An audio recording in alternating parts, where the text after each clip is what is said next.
Support. Tell us, where in the world are you tuning in from? Big city? Small town? We'd love to know. Now, let's dive into today's story. Chapter 1. Shattered Trust. Roland Livingston sat at his mahogany desk in his home office, reviewing blueprints for his latest architectural project. His fingers traced the clean lines of what would become his next masterpiece, a contemporary museum that would showcase both art and his innovative design philosophy. A notification ping from his laptop interrupted his concentration. "You have a new message from Ingrid," the screen displayed. Roland clicked it open, expecting his daughter's usual quick update about her after-school activities. Instead, his eyes fixed on 4 simple words that would shatter his world. "Dad, check your laptop." He found a folder on his desktop, innocuously labeled important. Inside were dozens of screenshots, messages, and emails. His daughter had captured them all through Brenda's phone, intimate conversations between his wife and Scott Costa, the real estate developer who had been a frequent guest at their social gatherings. "I love you, Scott. Roland doesn't understand me like you do," one message read. "Leave him. I'll give you everything you've ever wanted," Scott had replied. Roland's jaw tightened, his fingers gripping the edge of his desk until his knuckles turned white.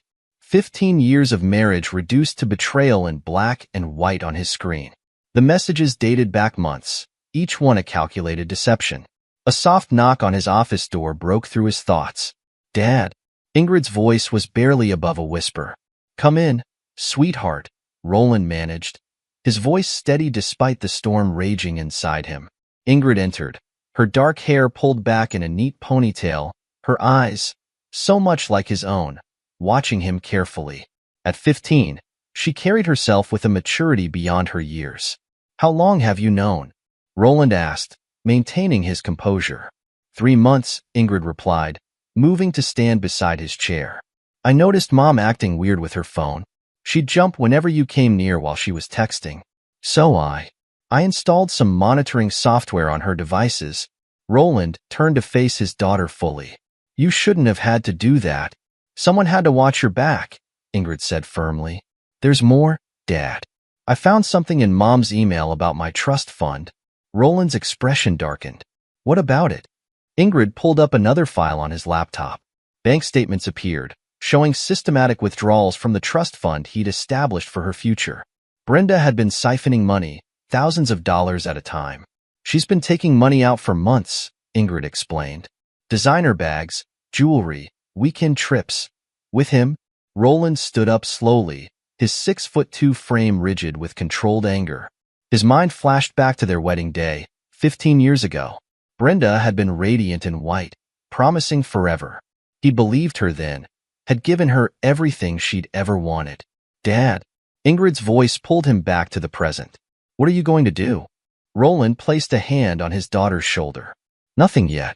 We wait. Wait? But trust me, sweetheart. Your mother thinks she's clever.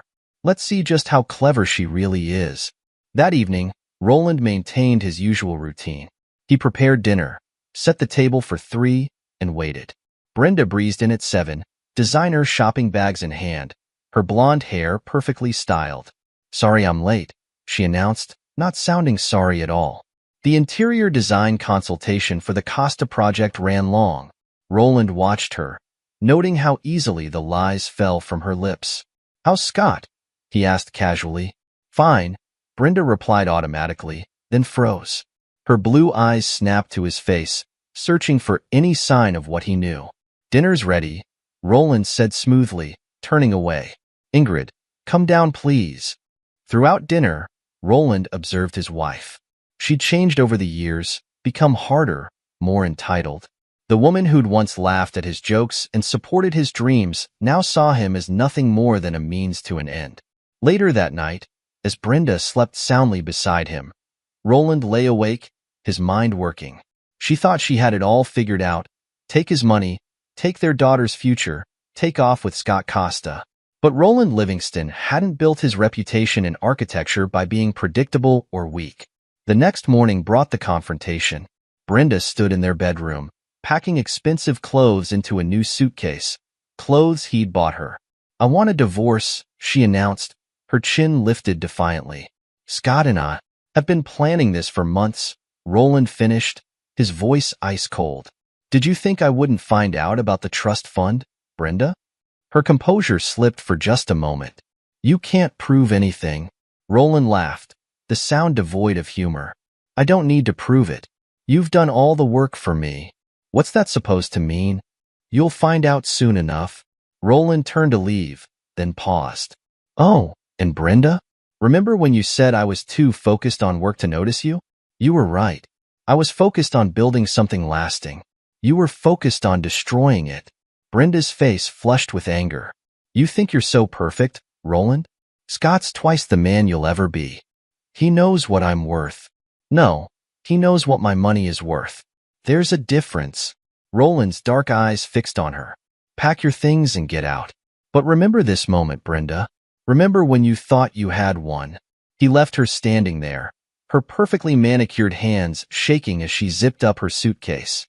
Downstairs, Ingrid sat at the kitchen counter, her laptop open in front of her. She's leaving, Roland stated. Ingrid nodded, her fingers flying over the keyboard. Don't worry, Dad. I took care of everything. What did you do? A small, satisfied smile played at Ingrid's lips. Just wait for it. They didn't have to wait long. 2 days later, Brenda's scream of rage echoed through Roland's phone. What did you do? She shrieked. All my accounts are blocked. My social media, everything's gone public. How dare you? Roland put the phone on speaker so Ingrid could hear. I haven't done anything, Brenda. But it seems our daughter inherited more than just my eyes. Fix this. Fix it now, or I swear. You'll what? Roland's voice turned dangerous. Steal more from her trust fund? Run to Scott? Go ahead. But remember, you taught her that loyalty means nothing. Don't be surprised that she learned the lesson so well. He ended the call and looked at his daughter. Ingrid sat straight-backed, unrepentant. I posted everything, Dad. The messages, the pictures, everything. I tagged all her friends, her social circle, Scott's business partners. Everyone knows what they did. Roland should have felt something. Regret, perhaps, or concern about the ramifications. Instead, he felt only a cold satisfaction. Well done. Scott's wife has already commented, Ingrid added. Apparently, we weren't the only ones he was lying to. Roland nodded slowly. Keep monitoring their reactions. I want to know everything. As the day progressed, the fallout grew. Scott's business partners began distancing themselves publicly. Brenda's carefully curated social media presence crumbled as friends and acquaintances turned against her. Their phones buzzed constantly with messages, some supportive, others demanding explanations. Michael Dugan, Roland's best friend and lawyer, arrived that evening, carrying a bottle of scotch and a grave expression. I saw what happened, he said as Roland let him in. Tell me you have a plan.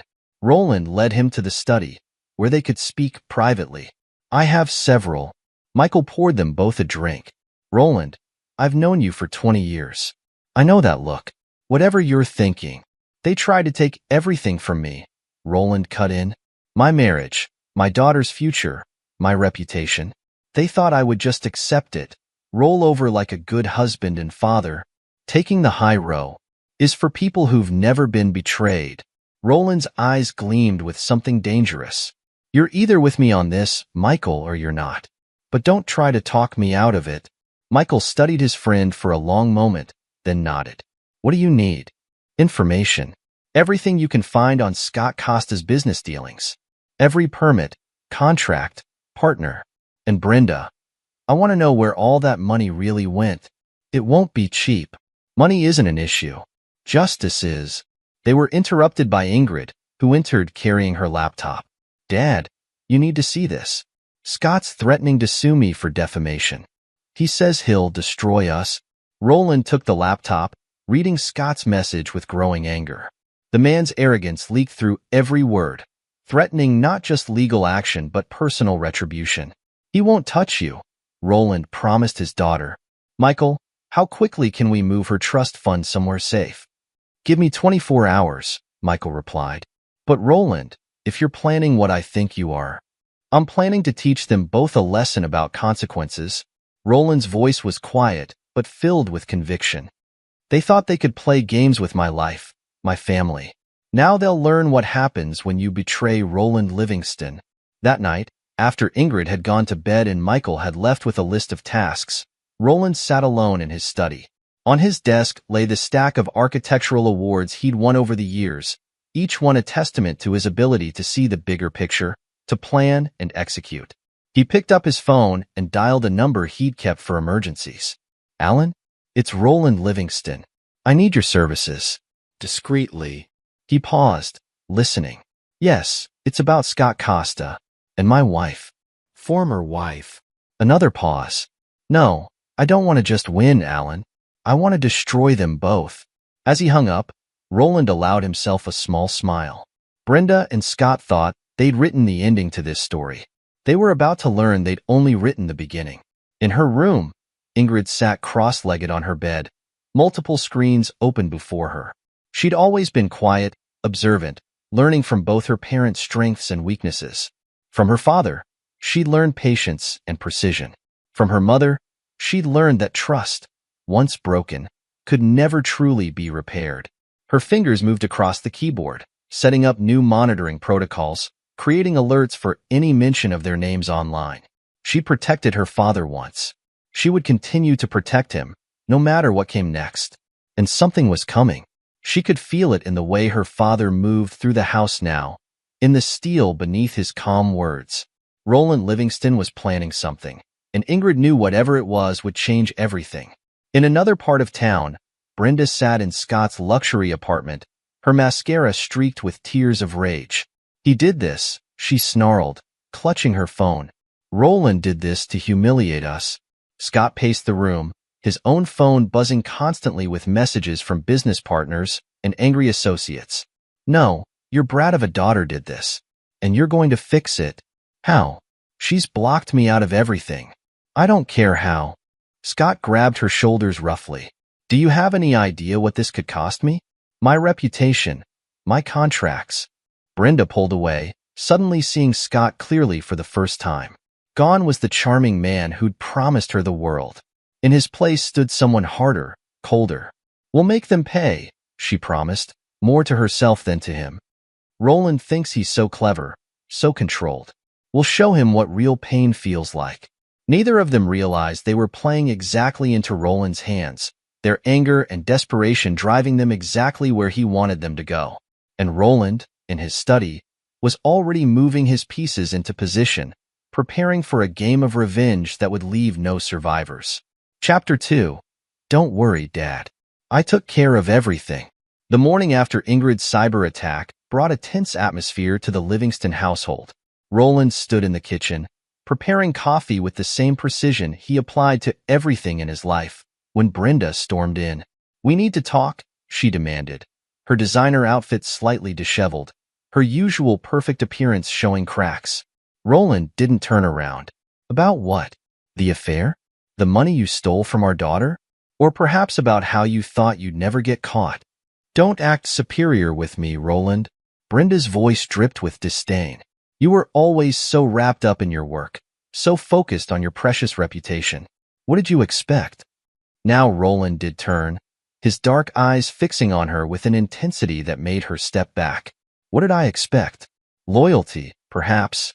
Basic decency.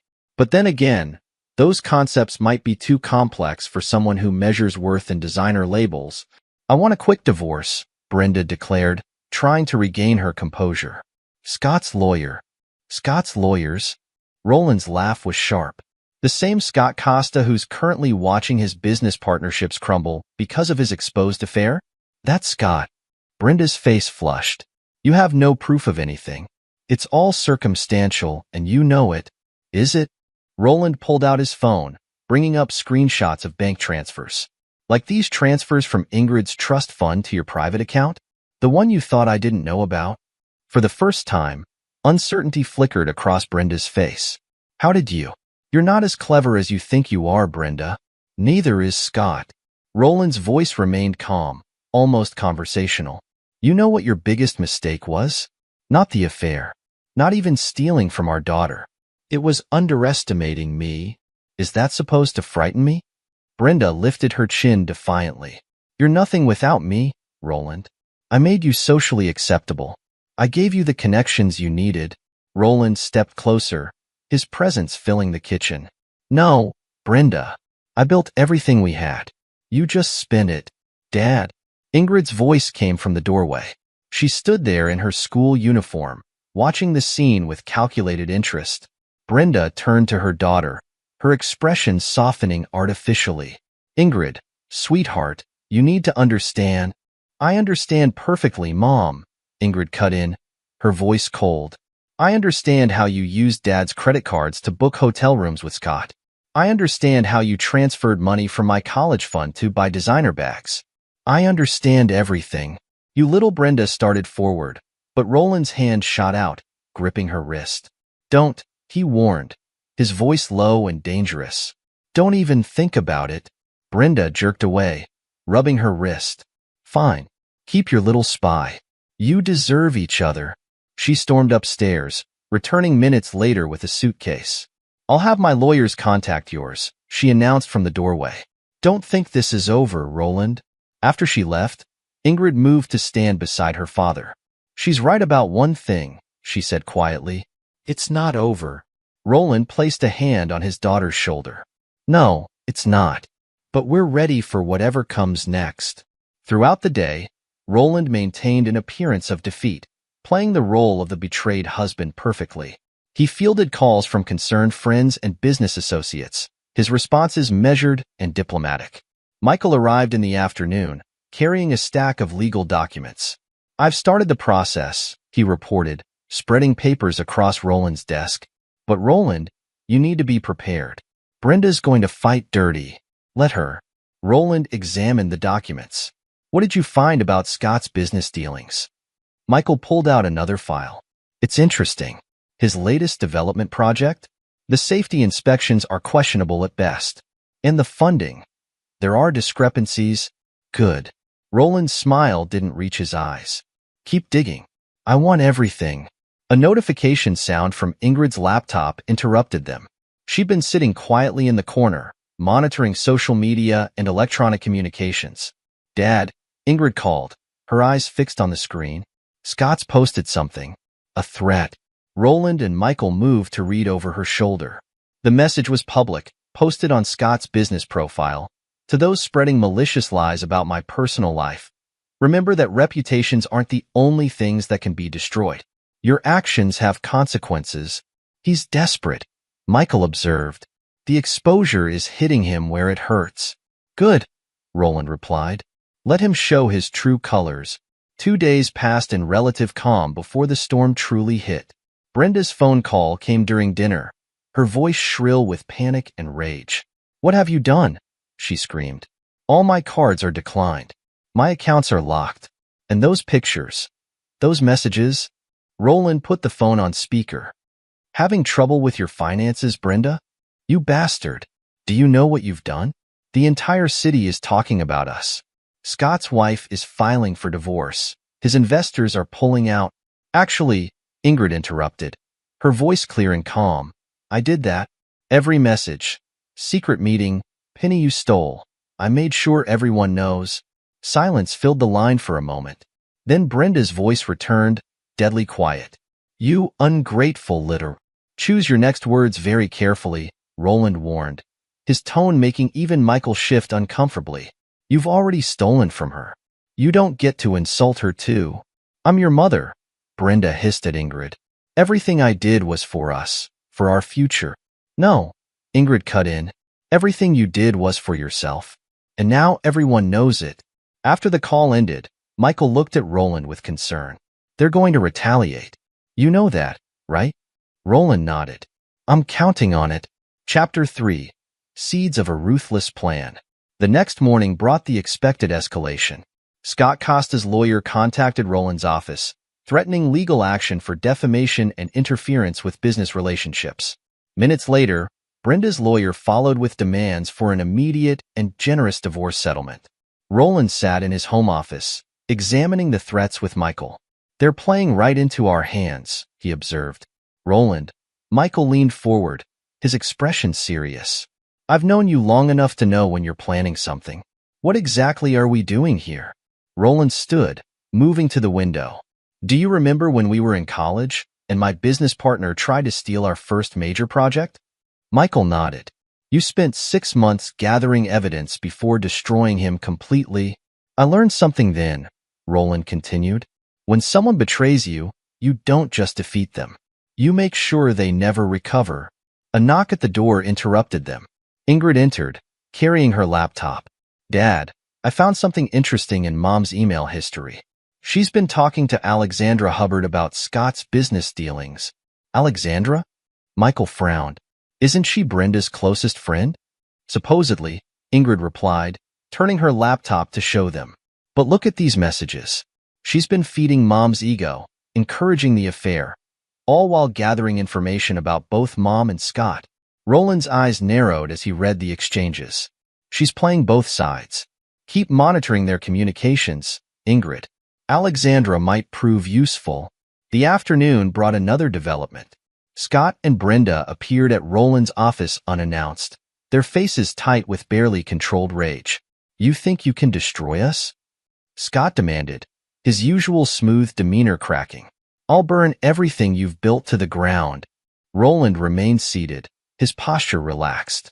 Mr. Costa, I understand you're upset.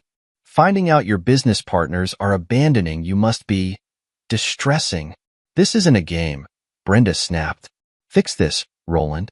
Call off your attack dog of a daughter or what? Roland's voice turned to ice. You'll steal more from her? Try to ruin more lives. He stood slowly. You both seem to be operating under a misunderstanding. You think this is the worst it can get. It's not. Is that a threat? Scott stepped forward aggressively. No, Mr. Costa. It's a promise. Roland's dark eyes fixed on him. You took my wife. You helped her steal from my daughter. You thought you could tear apart my family with no consequences. Now you'll learn how wrong you were. After they left, Michael poured them both a drink. You're playing a dangerous game, Roland. Scott Costa has connections we don't know about. I know, Roland replied. That's why I've already contacted Alan Trujillo. The shark? Michael whistled. He doesn't come cheap. No, he doesn't. But he's the best at what he does. Roland sipped his drink. While you've been investigating Scott's business dealings, Alan's been tracking his personal life. The skeletons are starting to emerge from their closets. Later that night, Roland sat alone in his study, memories washing over him. He remembered meeting Brenda in college, her laugh, her dreams. He remembered their wedding day, the promises they'd made. He remembered the moment he realized she'd changed, becoming obsessed with status and wealth. Ingrid found him there, still working past midnight. Dad, I've been thinking about something. What is it, sweetheart? Alexandra Hubbard. She's been gathering dirt on Scott and Mom for months. But she's also been collecting information about you.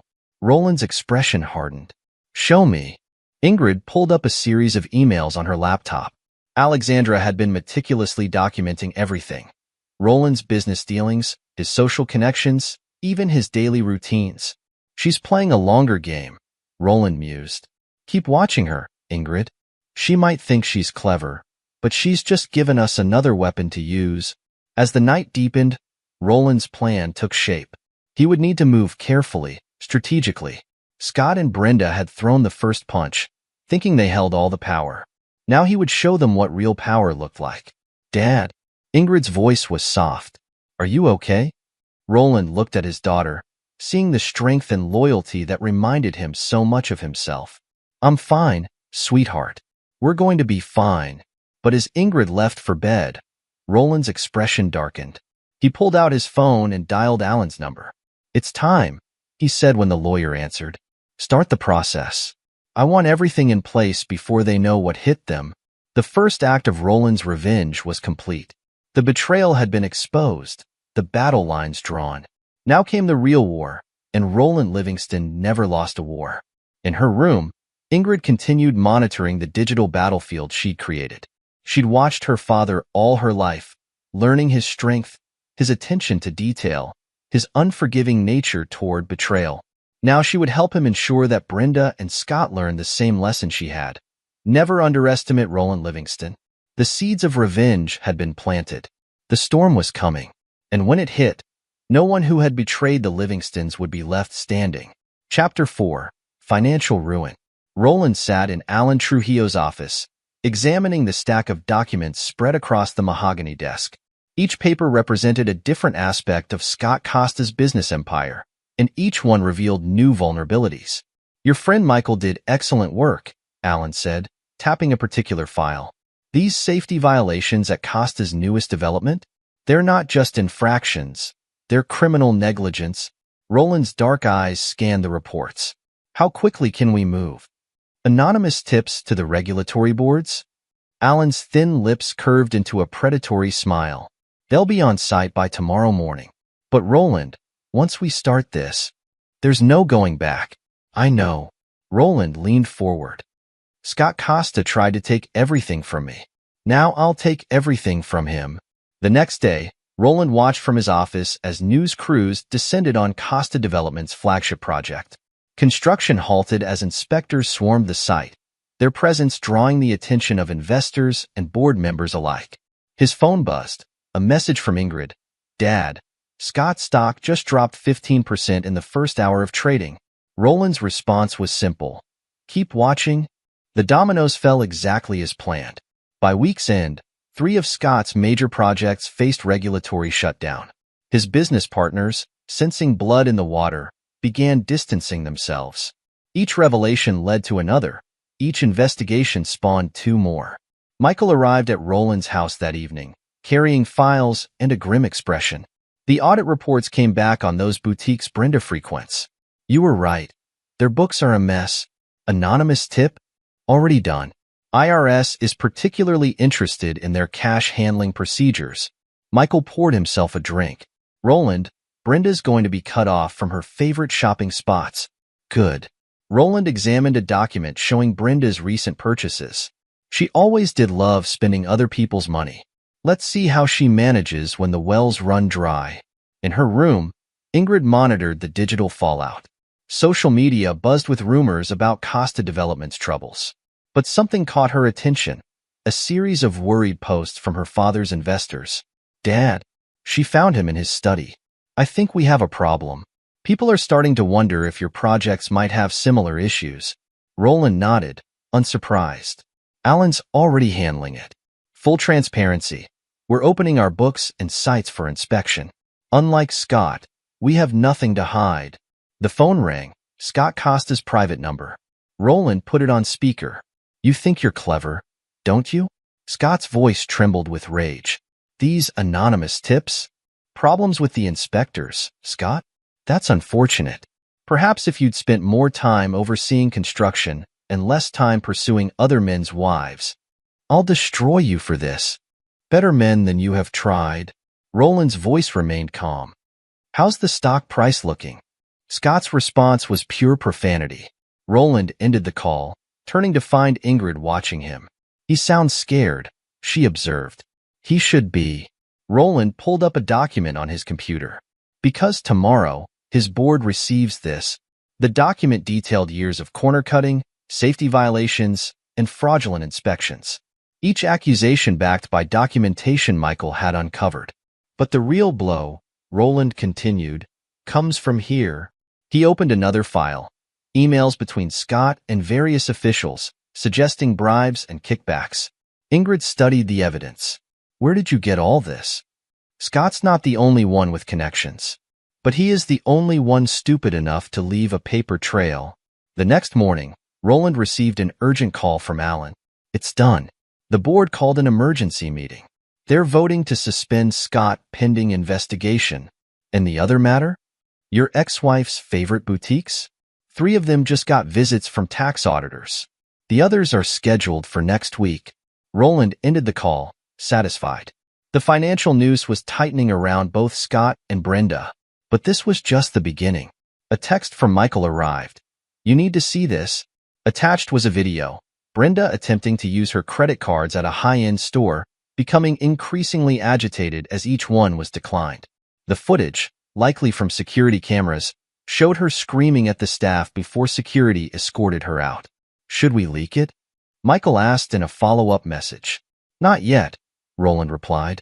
Let her humiliation be private. For now. That afternoon, Roland met with his own investors, addressing their concerns head-on. Unlike Scott's panicked attempts at damage control, Roland presented facts, figures, and full transparency. I understand your concerns, he told them, his voice steady and confident. That's why I've invited independent auditors to examine all our projects. Unlike some in our industry, we have nothing to hide. The meeting ended with renewed confidence in Roland's leadership. As the investors filed out, one stayed behind. Costa tried to contact me, the investor said quietly. Wanted to discuss moving some projects to his company. Roland's expression didn't change. And I told him I don't do business with sinking ships. Meanwhile, across town, Brenda faced her own crisis. Her regular salon had suddenly lost her appointment. Her favorite boutique was temporarily closed for audit. Even her preferred restaurants seemed to have permanently full reservations. She stormed into the country club, only to be stopped at the door. I'm sorry, Mrs. Livingston, the manager said, not sounding sorry at all. Your membership appears to have been suspended.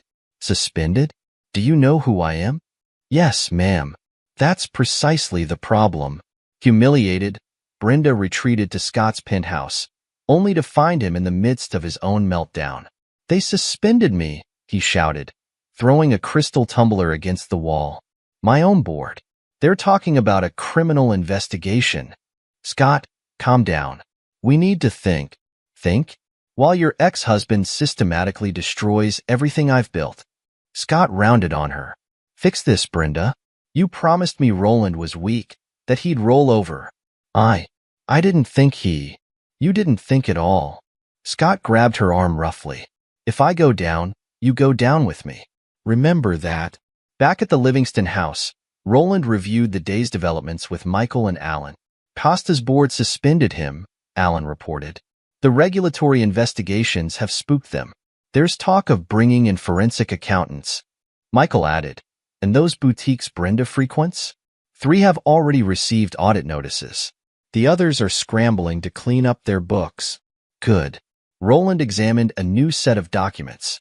What about Alexandra Hubbard? Still playing both sides, Michael confirmed. She's been feeding information about Brenda to her social circle while pretending to be supportive. Perfect. Roland's smile was cold. Let's give her more ammunition. It's time everyone knew exactly who Brenda Livingston really is. The next phase of Roland's plan was ready. Financial ruin was just the beginning. Now came the true destruction of everything Scott and Brenda held dear. Chapter 5. Psychological Warfare. Roland's campaign shifted from financial to psychological warfare with the precision of a master strategist. He began by arranging a series of chance encounters between Brenda and her former social circle. Did you hear? One socialite loudly asked another as Brenda entered her favorite cafe. They found irregularities in all those boutiques she frequented. Apparently, someone was helping them dodge taxes in exchange for special arrangements. Brenda froze, her face flushing as whispers and stares followed her. She fled the cafe, only to face similar scenes wherever she went. Roland watched from afar as his ex-wife's social world crumbled. Each calculated revelation, each leaked piece of information, drove wedges between Brenda and her former friends. Alexandra Hubbard proved particularly useful in this phase. She visited Roland's office one afternoon, eager to play her part in the destruction. Brenda's desperate, Alexandra reported, satisfaction evident in her voice. She tried to arrange a lunch with the charity board yesterday. They all had other commitments. How unfortunate, Roland replied, his tone neutral. And Scott. They fight constantly now. He blames her for his business troubles, says she promised you wouldn't fight back. Alexandra leaned forward. I could tell you more. I'm sure you could. Roland's dark eyes studied her. Tell me, Alexandra, how long have you been collecting information on my wife? She stiffened slightly. I'm just trying to help. No, you're trying to position yourself to benefit from her downfall. His voice remained calm. That's fine. Keep doing exactly what you're doing. But remember, I know exactly what game you're playing. The threat, subtle but clear, ensured Alexandra's continued cooperation while reminding her of her place in this scheme. Later that day, Scott Costa made his move. He burst into Roland's office, security close behind. "You think you're so clever," Scott snarled, "turning my own board against me, freezing my project." "Mr. Costa," Roland interrupted, not bothering to stand. "Unless you have a warrant or an appointment, you're trespassing. This isn't over, Livingston. You think you can destroy me? I've got friends you can't imagine." "Friends?" Roland's laugh was cold. "You mean the board members who suspended you? Or perhaps the investors who are dropping your stock like toxic waste?" Scott's face reddened. "You smug bastard." "Security," Roland called calmly. Mr. Costa was just leaving. As Scott was escorted out, he shouted back, "Watch your back, Livingston, and watch that precious daughter of yours."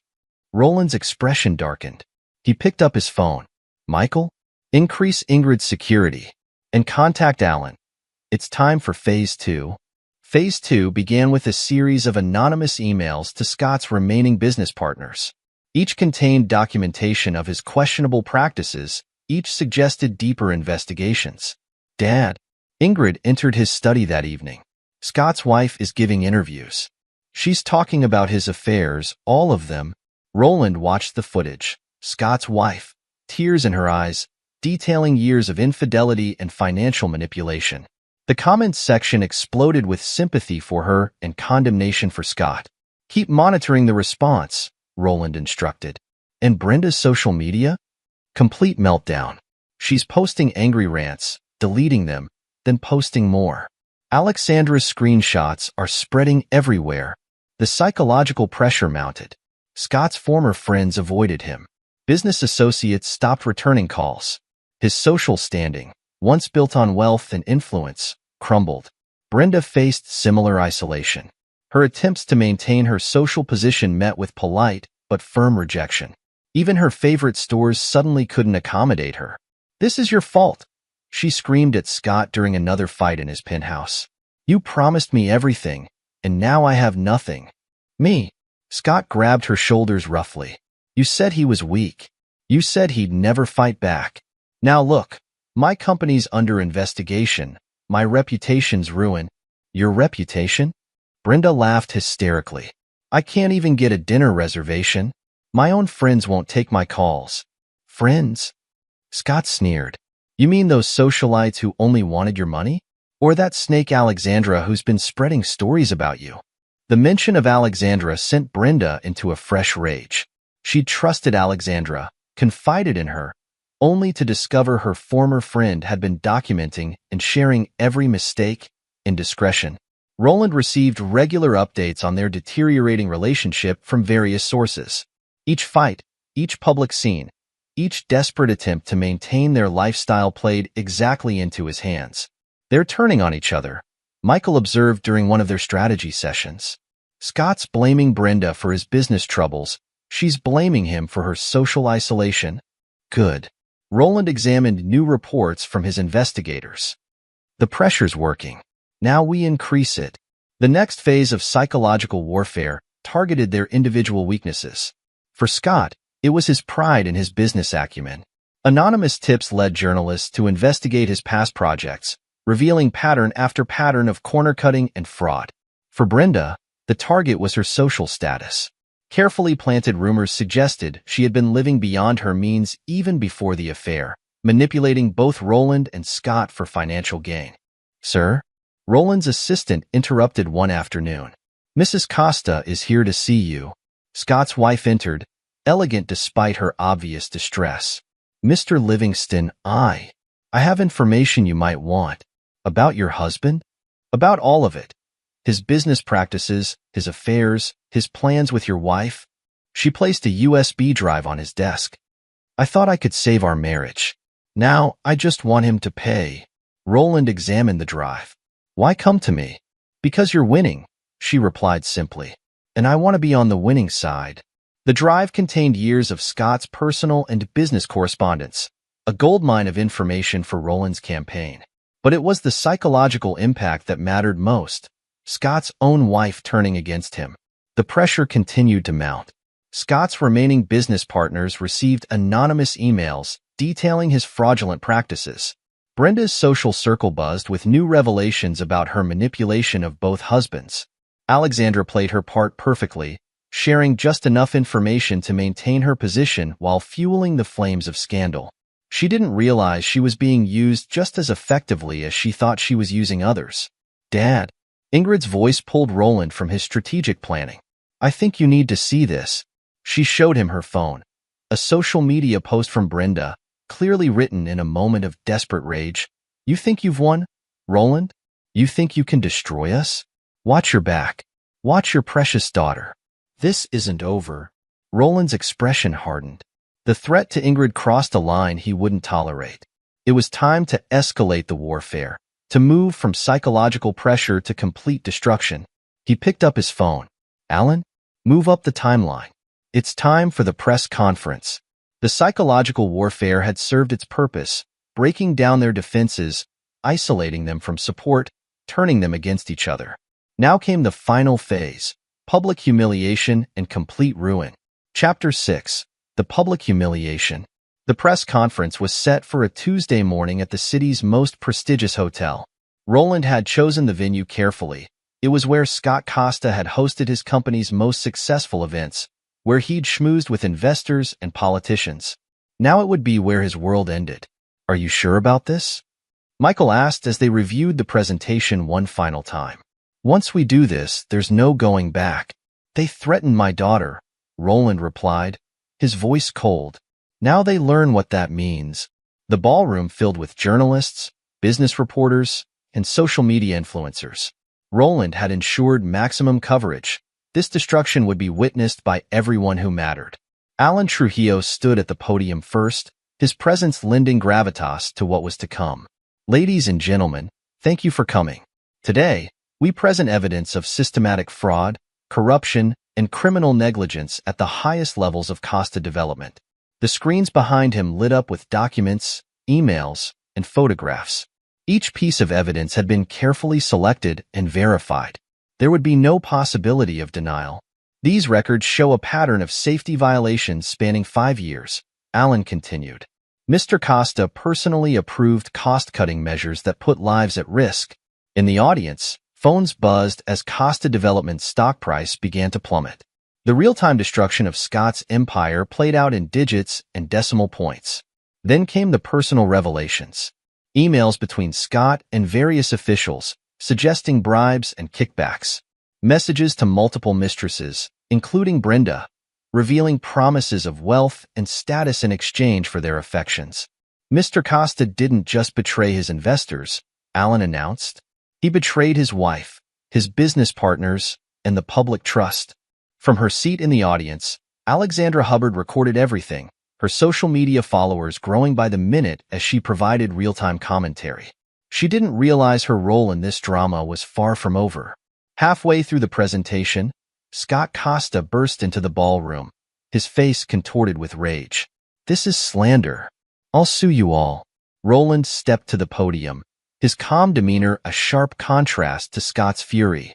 "Mr. Costa, would you care to explain these documents?" He gestured to the screen, where Scott's signature appeared on falsified safety reports. "This is a setup." Scott lunged forward, but security intercepted him. "Livingston, you orchestrated this whole thing." "I orchestrated nothing, Mr. Costa. Your own actions, your own signatures, your own decisions. They speak for themselves." Roland's voice carried throughout the room. "Ladies and gentlemen, there's more." The next series of slides detailed Brenda's involvement, her knowledge of the fraudulent practices, her role in entertaining potential investors, the money trail leading from Costa Development through various shell companies and into her personal accounts. In the back of the room, Brenda stood frozen, watching her reputation crumble in real time.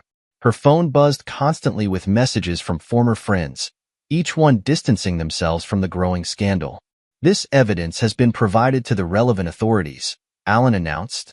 "We expect formal investigations to begin immediately." As security escorted a still-shouting Scott from the ballroom, Roland maintained his professional demeanor. He took questions from reporters, each answer calculated to drive home the magnitude of Scott and Brenda's deceptions. "Mr. Livingston," one reporter called out, "did you have any indication of these activities during your marriage?" "My focus was on building legitimate businesses and providing for my family," Roland replied. The betrayal of trust, both personal and professional, came as a shock. After the press conference, Roland met with Michael and Alan in a private room. "It's done," Michael said, checking his phone. "Costa Development stock has been suspended from trading. The board's calling for his immediate resignation. And Brenda? Already receiving calls from the IRS about her financial dealings with Scott," Alan reported.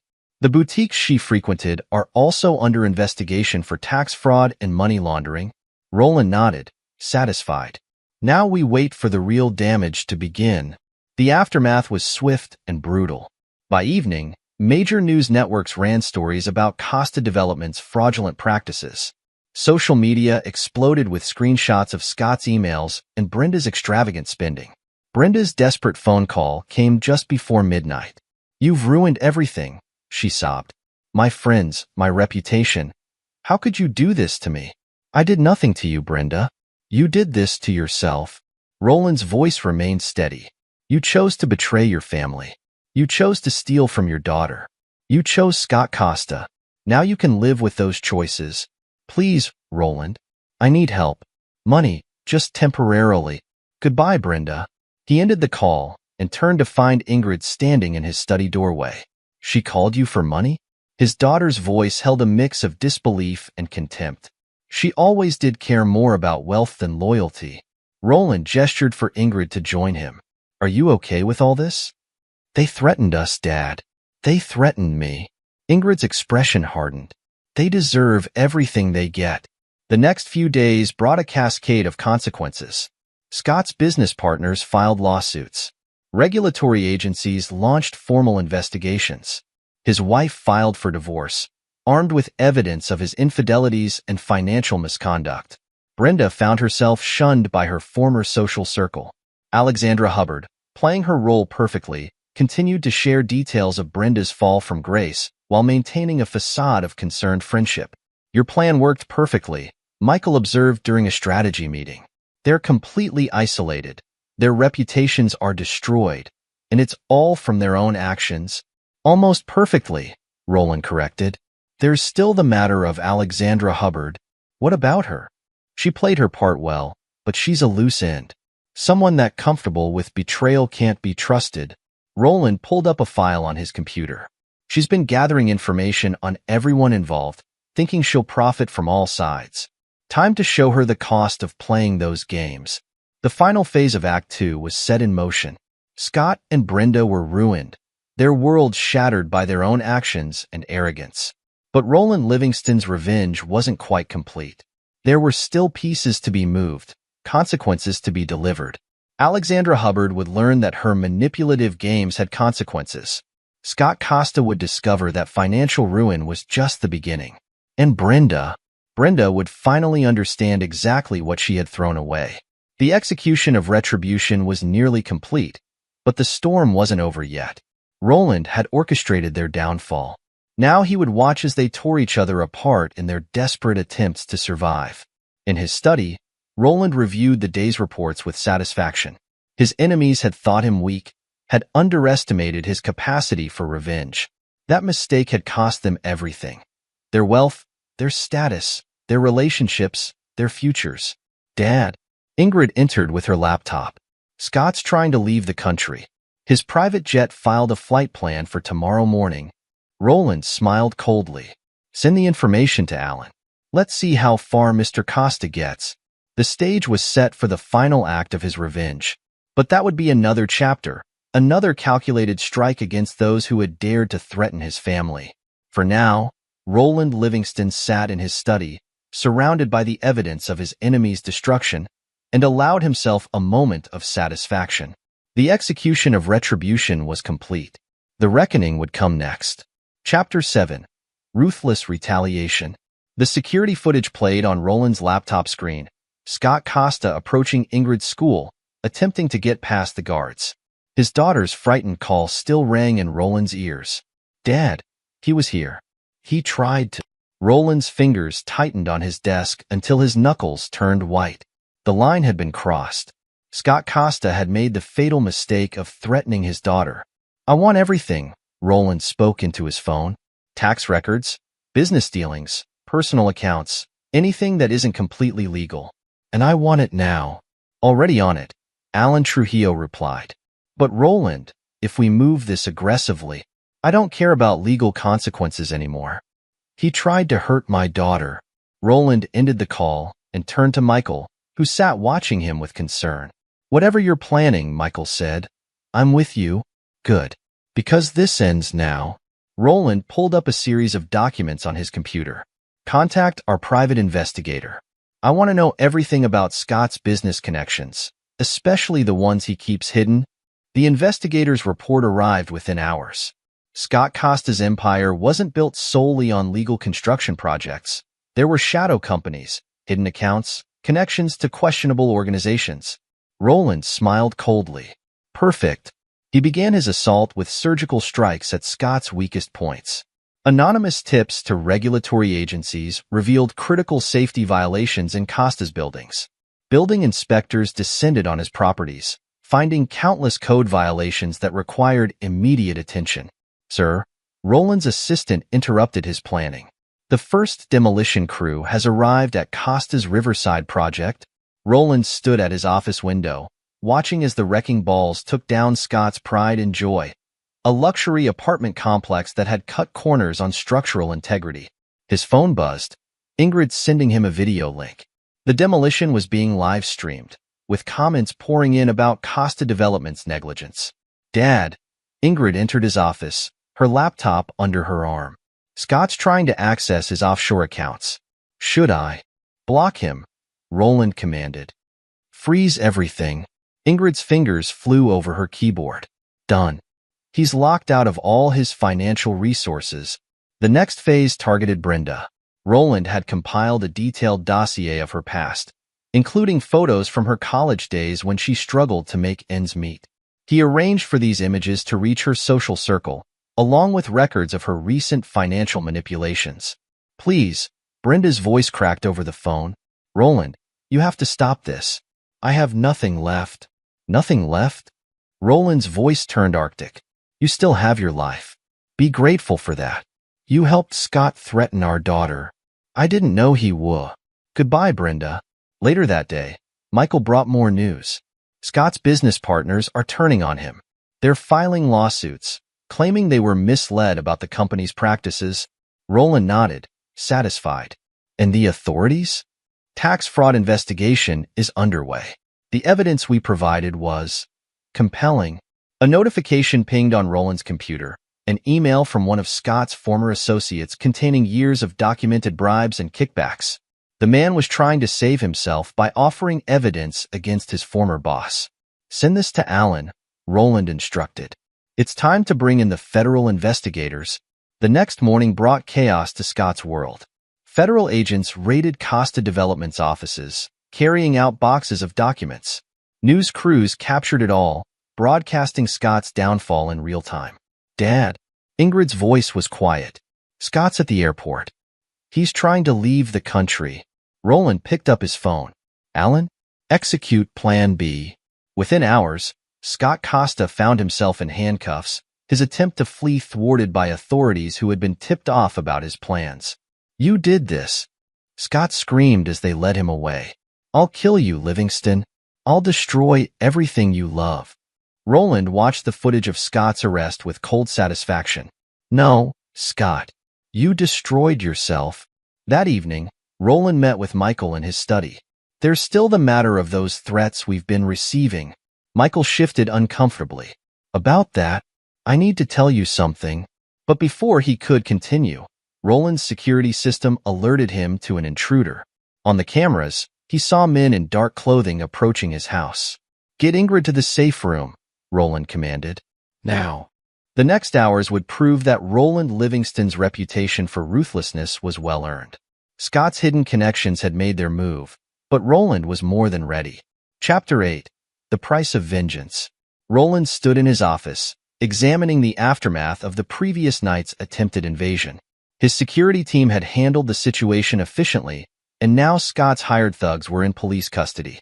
A knock at his door revealed Alexandra Hubbard, looking polished as always despite the early hour. "Roland, I heard about what happened. I have information you might find useful." "Come in, Alexandra." Roland's voice was pleasant, but his eyes were calculating. "Tell me about your arrangement with Scott." She faltered slightly. "I don't know what you—" "Please," Roland interrupted, sliding a folder across his desk. "Let's not waste time with denials. I have copies of all your communications." Alexandra's composure cracked. "I was just trying to protect myself." "You have to understand." "I understand perfectly. You played both sides, feeding information to whoever you thought would win." Roland leaned forward. "But you made a mistake. You assumed I wouldn't find out. What are you going to do?" Roland smiled, the expression devoid of warmth. "Nothing. I'm going to do nothing at all. Your friends, your social circle, they'll do it for me once they see these." He tapped the folder. "You can't. I already have. Check your phone." Alexandra's phone buzzed with notifications. Her betrayals, her manipulations, her attempts to profit from both sides. All of it was now public knowledge. "How does it feel?" Roland asked quietly, "to lose everything you built through betrayal?" Leaving Alexandra to her destruction, Roland moved to his next target. Brenda had been quiet lately, too quiet. His phone rang, Michael with an update. "She's trying to sell her story to the tabloids, painting herself as the victim." Perfect. Roland had anticipated this move. "Release the recordings."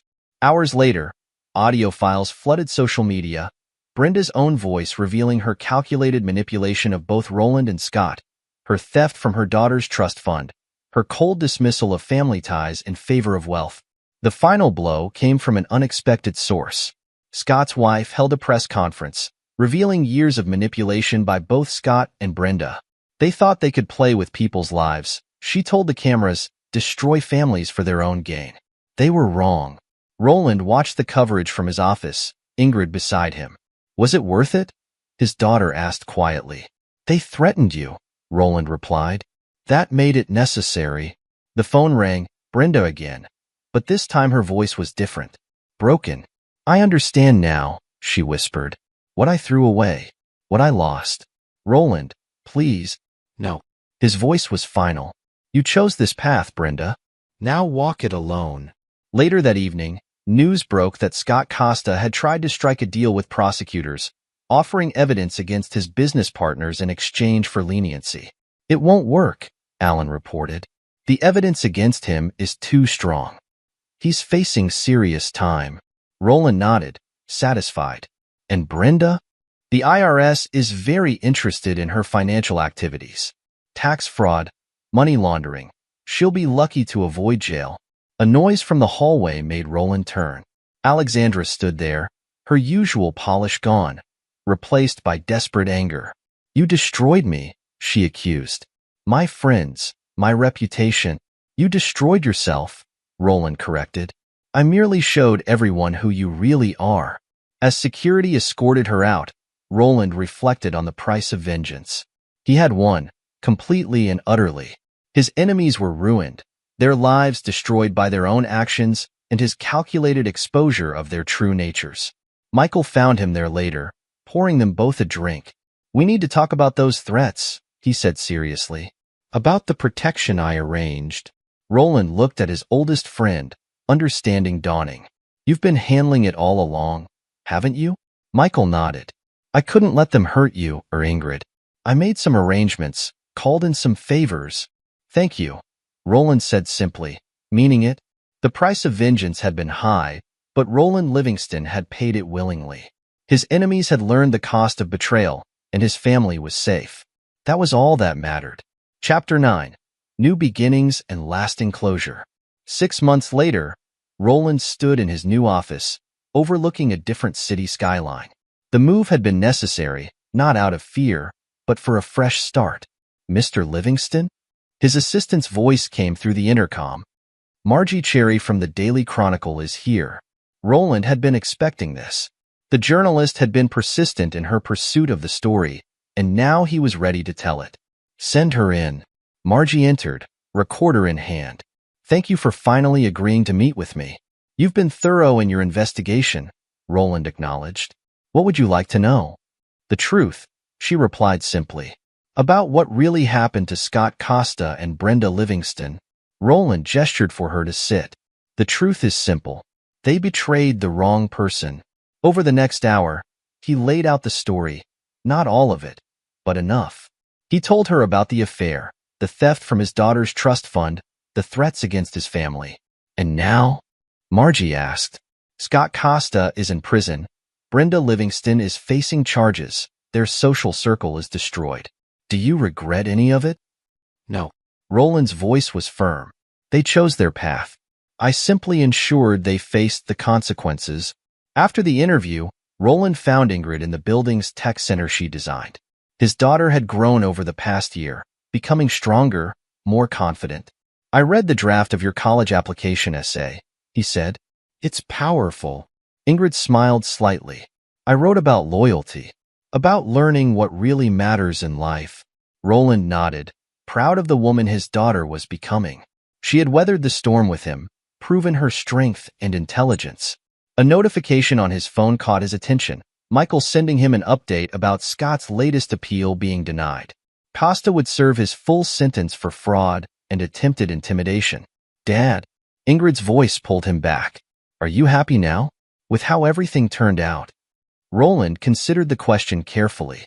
I'm at peace, he answered finally. We're safe, we're together, and those who threatened us can never hurt us again. Later that day, he met with Michael for their regular dinner. His friend had finally told him the full story of how he'd protected them from Scott's criminal connections, the alliances he'd made to keep them safe. You didn't have to do all that, Roland said. Yes, I did. Michael's voice was firm. Your family. The conversation turned to their new charitable foundation, focused on helping children from broken homes. It had been Ingrid's idea, turning their experience into something positive. She's remarkable, Michael observed. After everything that happened, she's thinking about helping others. Roland agreed, pride evident in his voice. She's stronger than all of us. As they talked, Roland's phone buzzed with a news alert. Brenda's trial date had been set. His ex-wife would face justice for her financial crimes, her carefully constructed world of privilege completely destroyed. Any regrets? Michael asked quietly. Roland thought about the past year. The betrayal, the revenge, the consequences.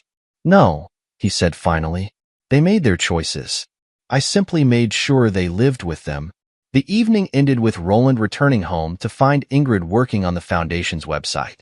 She looked up as he entered, her expression serious. I saw the news about Mom, she said. Are you okay? I am. Roland sat beside her. Are you? Yes. Ingrid's voice was firm. She chose money and status over family. That was her mistake. Roland looked at his daughter, seeing the strength and wisdom she'd gained through their ordeal. They had survived, emerged stronger, while those who betrayed them had lost everything. The revenge was complete, justice had been served, and Roland Livingston had proven that betrayal carried a price too high for anyone to pay. He had protected his family, punished his enemies, and emerged not weakened, but strengthened by the battle. In the end, that was all that mattered: family, loyalty, and the knowledge that no one would ever dare to threaten them again. Epilogue. 10 years later, Roland Livingston stood at the podium of the prestigious Architectural Awards ceremony, accepting his Lifetime Achievement Award. At 55, his dark hair now carried distinguished streaks of silver at the temples, but his presence remained commanding, his reputation more formidable than ever. Success isn't built on compromises, he told the audience. It's built on unwavering principles and absolute loyalty. The crowd applauded, unaware of the deeper meaning behind his words. In the front row, 25-year-old Ingrid Livingston watched her father with pride. She had grown into a striking woman, her intelligence and determination evident in her bearing. After the ceremony, they met in his private office at Livingston Architectural Enterprises, now one of the largest firms in the country. Impressive speech, Dad, Ingrid said, settling into her usual chair. As the company's chief technology officer, She had transformed their technological capabilities while maintaining their security with the same vigilance she'd shown in her youth. "How's the foundation doing?" Roland asked, referring to the Livingston Family Foundation, their organization dedicated to helping children from broken homes. "Growing stronger each year. We're opening 3 new centers next month." Ingrid pulled up the statistics on her tablet. "We've helped over 10,000 families so far." Roland nodded, satisfied. Their past pain had been transformed into something meaningful, though he had never softened his stance on betrayal. "Have you heard the latest about Scott Costa?" Ingrid asked, her voice neutral. Roland's expression hardened slightly. "Michael mentioned something." Scott Costa had been released from prison 2 years ago after serving 8 years for fraud, attempted intimidation, and various financial crimes.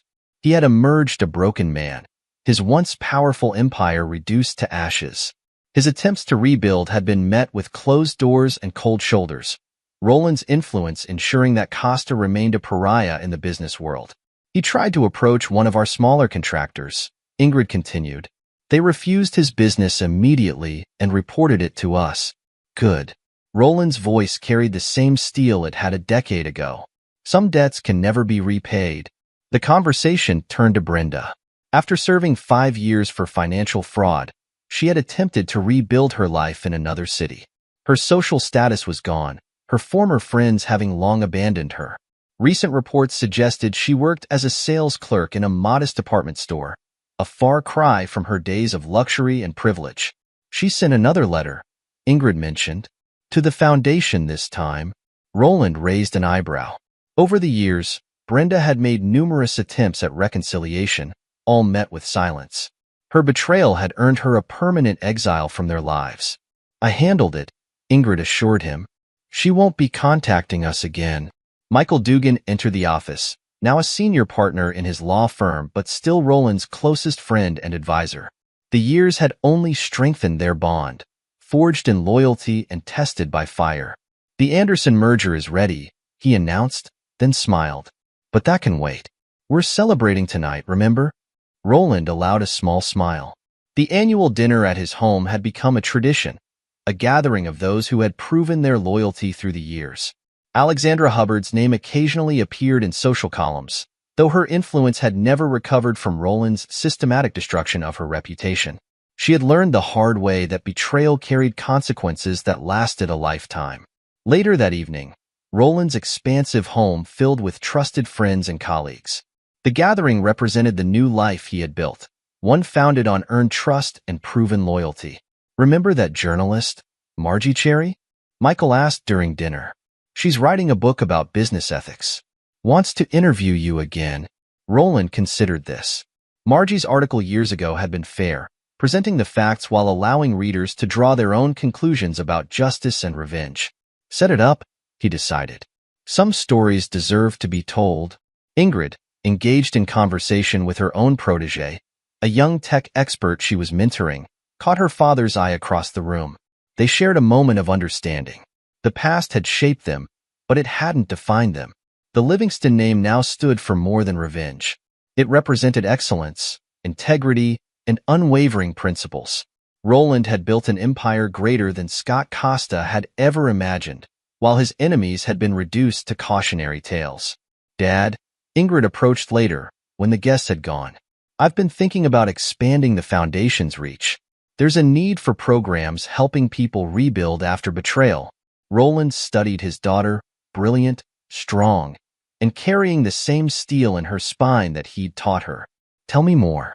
As they discussed plans for the future, Roland reflected on the decade that had passed. His revenge had been complete, but it had also been a beginning. He had shown the world that loyalty mattered, that betrayal carried consequences, and that strength came from unwavering principles. In his private study, a framed article hung on the wall, Margie Cherry's piece titled, "The Price of Betrayal, The Livingston Legacy." It served as a reminder that justice, while cold, was absolute. The next morning brought news that Scott Costa had been seen drinking alone in a cheap bar, muttering about past glories. His attempt to write a memoir had been rejected by publishers, his story interesting only as a warning about the cost of crossing the wrong man. Roland read the report without emotion. He had long since moved beyond the need for active revenge. His enemies' continued suffering was simply the natural consequence of their choices. Mr. Livingston? His assistant's voice interrupted his thoughts. Your daughter's team has detected an attempt to access old company files. They traced it to Brenda's location. Handle it according to protocol, Roland instructed. The years hadn't softened his approach to security or threats. That afternoon, he met with the board of directors, presenting plans for the company's continued expansion. The room held the same respect for him it had a decade ago, perhaps more, as his reputation for both excellence and implacable response to betrayal had only grown. The Costa Development properties we acquired have been completely transformed, his VP of Operations reported. All traces of their former owner have been erased. Roland nodded, satisfied. He had systematically purchased and rebuilt everything Scott had once owned, turning failed projects into successful developments that stood as monuments to his victory.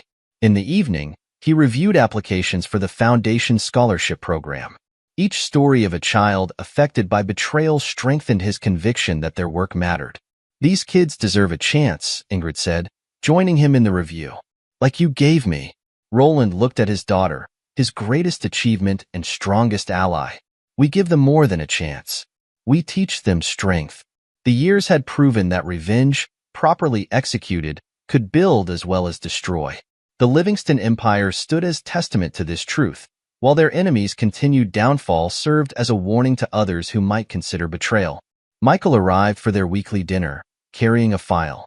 Remember that offshore account we froze 10 years ago? Costa's lawyers are still trying to unlock it. Roland's smile was cold. Let them try. The conversation turned to the future. New projects, expanding influences, strengthening alliances. Roland had built something unshakable, founded on the lessons of betrayal, but growing beyond them. In her own office, Ingrid monitored the digital security that protected their empire. Her technical skills had grown with the years, creating an impenetrable shield around everything they had built. A message from one of her monitoring systems caught her attention. Alexandra Hubbard had been trying to rebuild connections with their social circle. Still playing games, Ingrid murmured, setting in motion protocols that would quietly close those doors. The sun set over the city skyline, glinting off the Livingston Tower that dominated the business district. In his office, Roland reviewed plans for their next major project, a development that would further cement their legacy. Sir? His assistant appeared at the door. Your grandson is here. Roland's expression softened slightly as 5-year-old James ran into the office. The boy had his mother's intelligence and his grandfather's determination, the next generation of the Livingston legacy. Teaching him early? Michael asked, entering behind the child. He needs to understand what matters, Roland replied. Loyalty, principle, consequences. The boy already showed signs of understanding, displaying the same quiet strength that characterized his family. Roland had ensured that the lessons of the past would protect future generations. Later that night, as Roland prepared to leave the office, he received one final report. Scott Costa had been denied a business loan, his 7th rejection that year. Brenda's latest attempt to contact them had been blocked before it reached them. Alexandra's social media following had dropped again. He closed the file without comment.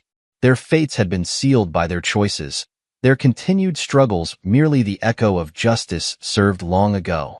The decade had transformed everything except Roland's fundamental nature. He remained unforgiving toward betrayal, absolute in his principles, and protective of what he had built. His enemies had learned too late that some men couldn't be betrayed without consequences that lasted a lifetime. As he drove home, the city lights reflected off buildings bearing the Livingston name. He had turned revenge into an empire, justice into a legacy, and betrayal's lessons into strength that would echo through generations. The story of Roland Livingston had become more than a tale of revenge. It stood as a testament to the power of unwavering principles, the importance of loyalty, and the absolute certainty that actions carried consequences that time could not erase.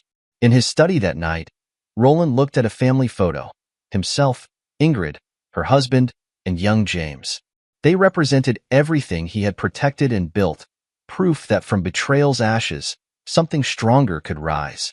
The empire he had built would stand for generations, guided by the principles he had proven through fire. Loyalty above all, betrayal without forgiveness, and strength that never wavered. Roland Livingston's revenge had ended long ago, but its lessons would echo forever. In the end, that was his greatest victory, not just destroying his enemies, but building something unshakable from the ruins of their betrayal. This is where our story comes to an end.